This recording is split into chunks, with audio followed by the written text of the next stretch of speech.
अस्सलाम वालेकुम नाजरीन। आज हमारे साथ एक बहुत मखसूस शख्सियत मौजूद है जो ऑल इंटरनेशनल लेवल पर मोटिवेशनल स्पीकर के नाम से जाने जाते हैं। सईद अहमद ख़ान उनका नाम है और पूना से इनका ताल्लुक़ है। आज हम उनसे बात करेंगे और उनकी जो फील्ड में मुख्तलिफ़ खिदमात वो अंजाम दे रहे हैं उस सिलसिले में कुछ उनसे मालूमात हासिल करेंगे। सईद साहब, सबसे पहले तो हम आपकी इब्तिदाई तालीम, आपका बचपना और किस तरह से इस फील्ड में आपकी दिलचस्पी बनी उस सिलसिले में कुछ जानना चाहते हैं। जी, अस्सलाम वालेकुम रहमतुल्लाहि व बरकातुहू। मेरा नाम सईद अहमद। मेरी इब्तिदाई तालीम महाराष्ट्र के शहर शोलापुर में हुई है। वहाँ पर मैंने ग्रेजुएशन किया। स्कूली दौर में मैं बहुत ही डरपोक बच्चा था। कॉमन आज चीज़ें हैं क्योंकि वो इन्वायरमेंट नहीं मिलता। शर्मीला बच्चा था, खौफ था। वक्त के साथ साथ चीज़ें बदलती रहती हैं। ज़िंदगी में ऐसे टीचर आते हैं जो जहनों में ज़िंदा रहते हैं। जी, हम खुशकिस्मत हैं कि हमको ऐसे टीचर मिले जिन्होंने हमको बोलना सिखाया। ये जो एक्टिविटीज़ होते हैं स्कूल्स में बहुत अहमियत रखते हैं। वो स्पोर्ट्स हो या ड्रामेटिक परफॉर्मिंग स्किल हो, तकरीर मुकाबले हों। तो पहली बार मुझे हमारे एक टीचर है यासीन सर मरहूम, उन्होंने मुझे मोहम्मद अली जौहर का एक तकरीर की प्रैक्टिस दी थी। हालांकि मैं भाग गया था लेकिन ज़बरदस्ती उन्होंने मुझे दिया और पहली बार मैं परफॉर्म किया तो बुरी तरह से फ्लॉप हो गया। सिलेक्शन में ही मुझे हकाल दिया गया। लेकिन मैं हारने के बावजूद भी वो सर ने मेरा पीछा नहीं छोड़ा। कई बार उस्ताद को पता होता है कि एक मकड़ी का जाल है, इसको ही तोड़ना है। फिर उन्होंने मुझे एक कोशिश की और वहाँ से मैं बोलना सीखा। वक्त बीतता गया और जहाँ तक इस फील्ड में आने की बात है रिगार्डिंग पर्सनालिटी डेवलपमेंट, एक फ़न है। शख्स से शख्सियत बनने का सफ़र इस्लामिक पॉइंट ऑफ व्यू से इलामी किताबें जो नाजिल हुई और शख्सियत साज़ी के सारे लवाज़िमात हमको कुरान मजीद से मिलते हैं और शरीयत मोहम्मदी सल्लल्लाहु अलैहि वसल्लम की ज़िंदगी से मिलते हैं। लेकिन वक्त के साथ ये चीज़ें हम में जैसा हाईलाइट होना चाहिए वो नहीं हुई। इस चीज़ों को गैर मुस्लिमों ने लिया और जब मैं कॉलेज पढ़ने लगा तो उनके बीच में इस तरह के वर्कशॉप मुझे अटेंड करने का मौका मिला। मुझे बात की हैरत होने लगी कि हमारी बातें हैं लेकिन उन्होंने उसको एक ट्रीटमेंट दिया था, एक अंदाज, थ्रो गेम एंड एक्सरसाइज। जैसा फॉर एग्जांपल आप बहुत कुछ बोलना चाहते हैं, बोल नहीं पाते, भूलते हैं, स्टेज फोबिया होता है। कई बार ऐसा होता है कि इतनी तैयारी करने के बावजूद दिल का दर्द करना, पेट में मर होना, ये कॉमन चीज़ें हैं। और आज हमारे कई लोग ऐसे हैं जो बहुत स्कॉलर हैं, बहुत अच्छी सजेशन दे सकते हैं, लेकिन ऐसा डर है, खौफ है, स्टेज फोबिया है।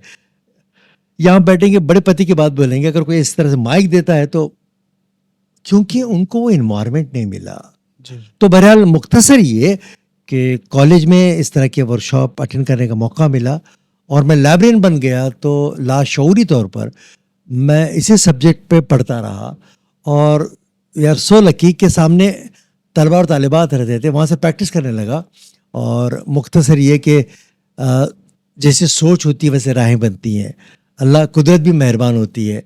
तो 2006 में मैंने अपना कंफर्म जॉब जो ग्रांटेड कॉलेज में मैं MA बिलीव किया, मैंने बेस्ट इन लाइब्रेरी साइंस, और किताबों के बीच में था तो इस पर काफ़ी पढ़ने को मिला, प्रैक्टिस करने को मिली।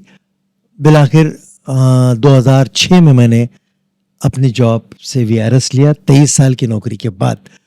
तब से ये सफ़र जारी है अल्हम्दुलिल्लाह। जाहिर सी बात है, एक बैनुल अक़वामी मोटिवेशनल स्पीकर बनने का आपका जो सफ़र रहा है, कॉलेज के ज़माने से आप बता रहे शुरू हुआ है, तो जाहिर इस पूरे मैदान में आपको जाहिर सी बात है कई चैलेंजेस का भी सामना करना पड़ा होगा। तो उसका आपने किस तरह से मुकाबला किया? क्या कुछ टास्क ऐसे थे जो आपको इस पूरे राह में रुकावट बन रहे थे? नहीं, देखिए चैलेंजेस तो बहुत होते हैं। कई बार जब आप सोचते हैं, आपको लगता है कि कई बार लोग ज़िंदगी में वो काम करते हैं जिसके लिए वो थे ही नहीं।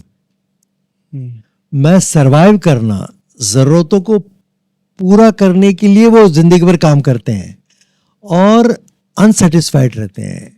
आपने अक्सर देखा होगा। लेकिन इंसान की खासियत है कि जब वो चैलेंजेस लेता है, ऐसे भी चैलेंजेस जिस जॉब के लिए वो था ही नहीं लेकिन वो जॉब में अपना नाम भी करता है। पहचान भी बनाता है, मरता क्या ना करता, लेकिन पता तब चलता है जब वो रिटायर होता है, वो अपने डिपार्टमेंट की तरफ देखता भी नहीं। जबकि होना तो ये चाहिए था कि उसने जिंदगी में जो काम किया बाहर आने के बाद भी वही काम करे। ऐसे कई आप लेक्चरर प्रोफेसर देखे होंगे, अदारों से जुड़े हुए लोग देखे होंगे, वो वहां से निकलने के बाद भी काम के बने वो। जी जी। क्योंकि उन्होंने प्रोफेशन को हॉबी बनाया, हॉबी को प्रोफेशन बनाया। तो आपका सवाल ये था, हर्डल्स कब आते हैं? जब लगता है कि मैं यहाँ इसके लिए नहीं हूं, फिर आपको लगता है मैं किसके लिए हूं। एक वक्त लगता है, एक पैशन लगता है। तो मुझे लगा था मुझे ट्रेनर बनना है, पर हाउ टू अप्लाई। तो पहला वर्कशॉप मैंने अपनी फैमिली का लिया, उनकी ज़हन साजी की, क्योंकि आप कुछ नया करने जाते हैं तो घर वालों का सपोर्ट बहुत ज़रूरी है। और जिनके घर में बॉन्डिंग, रिलेशनशिप एंड रेपो मजबूत होता है, वो ज़माने के तूफानों से मुकाबला करता है। और जब उसके बाद हमारी माँ की दुआएं बहुत थीं। मैं माँ का जिक्र आया तो एक जुमला बोलते चलूँ कि माँ और अपनी अहलिया और बच्चों को मैं कन्विंस कराया था। जब मैंने फैसला लिया तो पूरा ख़ानदान परेशान हो गया, दोस्त अहबाब परेशान हो गए। मैं लोगों की काउंसलिंग के लिए निकला तो लोग मेरी काउंसलिंग को दौड़े। वो अपनी जगह सही थे, पर मुझे लगता था मैं अपनी जगह सही हूँ। कई बार ज़िंदगी में लगता है आप सही हैं तो आप सही हैं, लेकिन कई बार आप सही होने के बावजूद भी लोगों को समझा नहीं पाते। मेरी दुविधा थी, मसाइल थे। तो जब मैं रिज़ाइन थे तो घर वाले बहुत परेशान हो गए। भाई वगैरह बोले, भाई माँ, हमारी माँ को कहने लगे आप ज़माने में क्या चल रहा है आपको पता नहीं है, हालात ख़राब हैं, लोगों को नौकरियाँ नहीं मिलती हैं, ये कंफर्म जॉब छोड़ रहा है। तो माँ होती है, थोड़ी सी ये हो गई। तो जब मैं नोटिस दे के घर पहुँचा माँ से मिलने, तो माँ ने मुझसे सवाल पूछा, बेटा मुझे एक बात बताओ, ये सब लोग जो कह रहे हैं तुम्हारे बारे में सब झूठे हैं, बाकी सच्चे हैं? जी। ये तो चेकमेट था। अब बात में दम था ना, सब लोग बोल रहे हैं आपका फैसला गलत है। मैं बोला फिर? बोले मत छोड़ो। अब मेरी तो जमीन हिल गई। मैं बरसों से मेहनत कर रहा था। उस वक्त मैं तड़प के माँ की आंखों में आके डाल के बोला, माँ मैं बरसों से इसकी मेहनत कर रहा हूँ, मैं खुश नहीं रहूँगा, मुझे आपकी दुआएं चाहिए। पता नहीं वो हमारी माँ ने कितना समझ लिया, और उसी वक्त एक जुमला बोला, बिस्मिल्लाह, अल्लाह बहुत बड़ा है। और अभी भी मैं थोड़ा सा इमोशनल होता हूँ। तो हमारी माँ ने आंखों में आंखें डाल के बोला, बेटा अल्लाह तेरे को कामयाब करेगा। और वो हमारे शोलापुर में अक्सर माएँ पहले दुआएं देती थी, बेटा तू जहाँ लात मारेगा ना वहाँ पानी निकलेगा। कौन कहता करिश्मे नहीं होते साहब, आपकी जैसी सोच होती है। अब लात मारने से मुराद में सफर करते रहता हूँ। तो कोशिश चाहिए सब, और जज्बाती नहीं चाहिए, मैक्रो प्लानिंग चाहिए। कोई मेरा बाहर इंतजार तो नहीं कर रहा था, लोग तो मजाक उड़ाते थे, अच्छा अब तुमको सुनने का, ओ अच्छा सुन भी ले, पैसे पागल हो गए क्या? तो लेकिन विद ड्यू रिस्पेक्ट, जिन लोगों ने मुझे रोका वो अपनी जगह सही थे। कई बार ऐसा होता है, जाहिरी सरसरी बातें देख रहे थे, नहीं, लेकिन आपको लगता है कि आप सही हैं। हाँ, उसके लिए माइक्रो प्लानिंग चाहिए, हर काम करने की जिम्मेदारी चाहिए, कुछ उसूल चाहिए। तो अल्लाह ताला नीयतों पे फैसले करता है, मुख्तसर अगर बात बोले तो जी। और ज़िंदगी जीने का एक मकसद मिलना चाहिए। रहा जहाँ तक मोटिवेशन की अगर हम बात करें, आप मोटिवेशन लोगों को स्पीचेस देते हैं, जी। पेरेंटिंग का काम करते हैं, तो ये क्या सिर्फ एक जज्बाती तौर पर लोगों को मोटिवेट करना होता है, या प्रैक्टिकल उनके आदत अतवार में बहुत तब्दील अच्छा करने के लिए सवाल क्या पूछा। कुछ उसमें मदद? देखिए, मोटिवेट करना एक फ़न है। जैसा अभी हम सुबह हम बता रहे थे कि ज़िंदगी खेल तमाशा है, तो हर आदमी टैलेंटेड है, कोई भी बुद्धू नहीं। पहली बात तो वो खिलाड़ी है। अब खिलाड़ी, हम क्या चाहते हैं, कुछ खेल को ही हम सक्सेस समझते हैं। कबड्डी को कौन खेलेगा क्या? लंगड़ी के कंपटीशन में जाते हैं क्या लोग? लेकिन वो भी खेल है। तो अगर एक आदमी को कबड्डी का शौक है और बोलेगा मुझे, उसके वालिद बोलेंगे भूखा मरेगा, क्रिकेट खेल। तो खिलाड़ी डिफरेंट होता है, कोच की जरूरत है। और ये पर्सनैलिटी डेवलपमेंट एक वर्कशॉप से कुछ नहीं होता। It's a continuously process, till death तक चलने वाला काम है। Design your own future, create your own status, खुद का बोझ खुद ही उठाना है। तो ये अल्लामा इकबाल का कितना प्यारा शेर है, दयार इश्क में अपना मकाम पैदा कर, नया ज़माना नए सुबह शाम पैदा कर। जी जी सर। तो अब हम देखते हैं कि ये पेरेंटिंग और ये मोटिवेशन का जो काम है, तो अलग अलग तबक़ात को आप टारगेट करते हैं, बुजुर्गों इसमें क्लासिफिकेशन है, करते हैं, स्टूडेंट्स को करते हैं, इसमें दर्जाबंदी है। हाँ, नौजवान तबका जो है, जो टीनेजर्स जिसको हम कहेंगे, या जो यंगर्स है, कॉलेज में पढ़ते हैं, इनको मोटिवेशन करने के लिए क्या कुछ स्ट्रेटजी आपको अपनानी पड़ती है, या किस तरह से इनको किया? क्योंकि जनरली उस उम्र में कुछ सुनना समझना इंसान मूड में नहीं होता, उसके अपने खुद के ख्यालात होते हैं, उसके अपने नज़रियात होते हैं। तो इस मरहले के लोगों को किस तरह से आप मोटिवेट करते हैं? देखिए, पर्सनैलिटी पे इफ़ेक्ट पड़ता है इन्वायरमेंट का। जब बच्चे इस एज को आते हैं या टीन एज के अंदर दाखिल होते हैं, वो अपने अंदाज से दुनिया को देखने लगते हैं, कंपैरिजन चलता है, लोगों की शनाख्त होने लगती है। अगर उसको अच्छा इन्वायरमेंट मिला तो वो पॉजिटिव रो में जाता है। बदनसीबी ये है, हमारे पास जो इन्वायरमेंट है मटेरियलिज्म का है। हम शख्सियत को तोलते हैं मादा परस्ती में। अब पैसे किसको नहीं चाहिए? मैं भी प्रोफेशनल हूँ, मुझे भी पैसे चाहिए। लेकिन हमारे पास इनडायरेक्टली नई नस्लों के प्लानिंग, इनडायरेक्टली, डायरेक्टली कोई नहीं बोलता क्या करेगा, मतलब कंफर्ट जोन कौन सा है। फिर उनको भी लगता है कि हर चीज़ पैसे से मिलती है, या हर चीज़ का मसला पैसा ही है। तो ये पर्सनालिटी, जिन बच्चों की वर्कशॉप अच्छी होती है, उनकी तरबियत अच्छी होती है, वो आउट ऑफ बॉक्स जाके काम करते हैं। तो आप काम के बनना, सक्सेस विद इन अस, बच्चों को हम ये सिखाते हैं कि आप चमकती हुई चीज़ को सोना ना समझें। आपके अंदर ऐसा कुछ है जो दुनिया में किसी के पास नहीं है। तो उसके लिए प्रोसेस क्या करें, लाइफ स्टाइल कैसी हो। आप जितना नेचर के साथ जुड़ेंगे, पर्सनैलिटी बनती बिगड़ती कहाँ से है? रात सोने के लिए सो जाना, दिन काम करने। आज के नौजवान जंक फूड खा के तबाह हो रहे हैं, उनको वही इन्वायरमेंट मिल रहा है। बहुत सारे मसाइल हैं। एक नई चीज़ को आप डाउटफुल देख रहे हैं, टीवी को आपने शैतान बोला, अब हर जेब के फिर में, अब तो हर के जेब में पहुंच गया हो। तो कहने का मतलब कुछ चीज़ें हमारा विजन नहीं होता, इसलिए भी नौजवान बच्चे भी कंफ्यूज होते हैं कि उनकी वो रिक्वायरमेंट मिलती ही नहीं, हाउ टू अप्लाई। तो ये एक बहुत इंटरेस्टिंग सब्जेक्ट है। तो हम बोलते हैं कि तरक्की, आपका प्रोफेशन, आपकी हॉबी बनना, पैशन चाहिए। झटके में समझ में नहीं आता। पढ़ने का टाइम है, पढ़ो।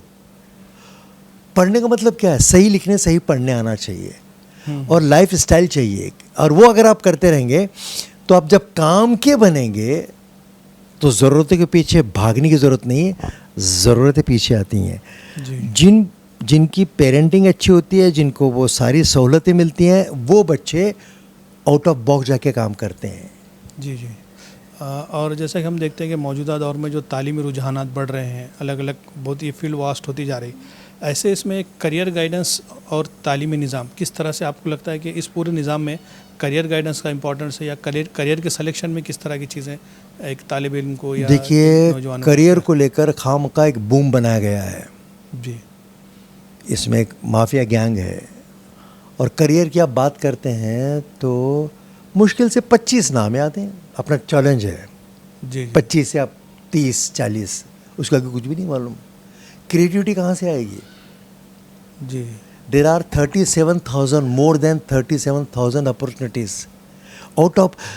मैं भी वर्कशॉप में बोल रहा था, किसी ने सोचा था क्या पानी बिकेगा?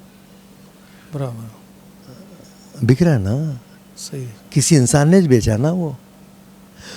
तो आपका शौक, आपका बिजनेस बनना,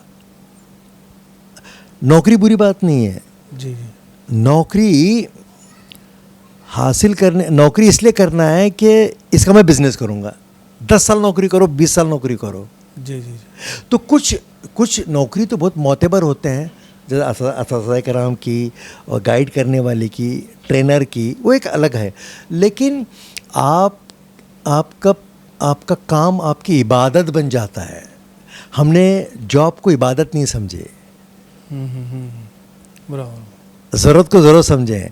ज़रूरत इबादत बन जाती है ना, तो अब काम के बनते हैं। अब हम ये भरने की कोशिश करेंगे, ये कभी भी नहीं भरता। यहाँ से करेंगे, एवरीथिंग इज़ ओके। तो हम नमाज, रोज़ा, हज, ज़कात को इबादत समझ रहे हैं, वो तो हाज़िरी है, कंपलसरी है। जी हम काम को इबादत नहीं समझे कभी। जी और जो कौमें काम को इबादत समझती है, वो कंट्रीब्यूटर होती हैं, जी। वो रिसर्च करती हैं। और एक चीज़ देखते हैं कि हम वालिदैन जो होते हैं वो अपने ख्वाब बच्चों पर थोपते हैं, सबसे बड़ा तो उन मसला लोगों वही। को किस तरह का मशवरा आप देना नहीं, चाहते अभी हैं? देखिए उनको लगता है कि वालिदैन उनका बच्चा जिस तरह से वो किसी कामयाब मुकाम पर पहुंचे तो बच्चा भी वैसा पहुंचे। अरे अल्लाह अल्लाह अल्लाह अल्लाह, जी जी बच्चों को टॉर्चर करते हैं सब, बच्चों से बचपना छीन रहे हैं। जी मटेरियलिस्ट बनाने के चक्कर में वो अपने अधूरे ख्वाब अपने बच्चों में देखना चाहते हैं। बच्चे की अपनी ज़िंदगी है, जी जी हवा के रुख पे रहने दो, ये चलना सीख जाएगा। ये बच्चा लड़खड़ाएगा तो चलना सीख जाएगा। जी जी तो आप बच्चे को रिंग में छोड़िए, कपड़े संभालिए, बेटा कुछ भी बन, अच्छा इंसान बन। जी जी। फला बन फला बन फला बन नहीं है, अच्छा इंसान बनने का। तो आखिरी में क्या मशवरा देना चाहेंगे पेरेंट्स को आपके, किस तरह से? देखिए, बामकसद ज़िंदगी जीने का तस्वुर नस्लों में देना चाहिए। आज हमारी तो गुज़र गई गुजरान, इन लोगों को बहुत चैलेंजेस का मुकाबला करना है इस मुल्क में।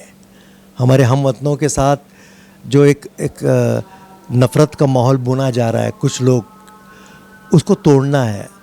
जब तक हम अपने मसाइल को नहीं समझेंगे, अपने हिस्से का कंट्रीब्यूशन दीजिए। आप काम के बनिए, नफ़रतें कम हो जाएंगी। काम के बनना जी जी तो नफ़रतें कम हो जाएंगी। मुसलमान है मतलब झूठ नहीं बोलेगा। पाकिस के आधा ईमान है, हमारे से समझ में आना चाहिए। आज नहीं होता ना, माफ़ करना। जी जी। बेतरतीब ज़िंदगी है, बहुत बैकलॉग है, हम नाउम्मीद नहीं हैं। और इतना ही मकसद काफ़ी है। कम्युनिटी के लिए एक मैसेज दे सकते हैं, न जाने कौन से लम्हे में हम सब मट्टी में मिल जाएं, चलो कुछ काम कर जाएं, किसी के काम आ जाएं, जी तभी जाकर ये नफ़रतें कम हो सकती हैं। और एक लंबा अरसा लगेगा। हम नाउम्मीद नहीं है। अगर मिल्लत बेस होती तो हम जैसे लोग सर्वाइव नहीं करते। हाँ, वक्त लगेगा। मादा परिस्थिति से निकलकर काम के बनना, जी और बच्चों को तरबियत, उनको चीज़ों की कदर करना सिखाइए। कीमत मत बताइए चीज़ों की। जी जी हम कीमत में तोलते हैं, कदर करें और आंखों की ठंडक बनेंगे, लोगों के काम आएंगे। तो वो दिन दूर नहीं, अप एंड डाउन तो सारे कम्युनिटी के साथ होता है। तो अपने मन में डूब कर पाजा सुरागे ज़िंदगी, जी तू मेरा नहीं बनता न बन, अपना तो बन। जी जब सेल्फ रिस्पेक्ट करेंगे, ख़ुद की इज़्ज़त करना सीखें, तो दुनिया में इज़्ज़त मिलेगी। जी। नाजरीन, ये सैयद सईद साहब हमसे बात कर रहे थे। यकीनन हमने इनकी बात से बहुत कुछ बातें सीखी, किस तरह से पेरेंटिंग होनी चाहिए, किस तरह से बच्चों के साथ हमारा रवैया होना चाहिए, क्या कुछ हमको बातें लेकर के अपने बच्चों की तरबियत करना चाहिए। इस तरह की बहुत सी कीमती बातें उन्होंने बताई है। हम सबसे आखिर में उनका बहुत बहुत शुक्रिया अदा करते हैं कि उनके मसरूफ़ तरीन वक्त में से हमारे लिए उन्होंने वक्त निकाला। और इंशाल्लाह फिर किसी और मौके से मज़ीद उनसे बात करेंगे और मौज़ूआत पर भी उनसे गुफ्तगू करेंगे। तब तक के लिए मुझे इजाज़त दीजिए। मैं ज़मीर अहमद ख़ान, MCN उर्दू न्यूज़, नांदेड़।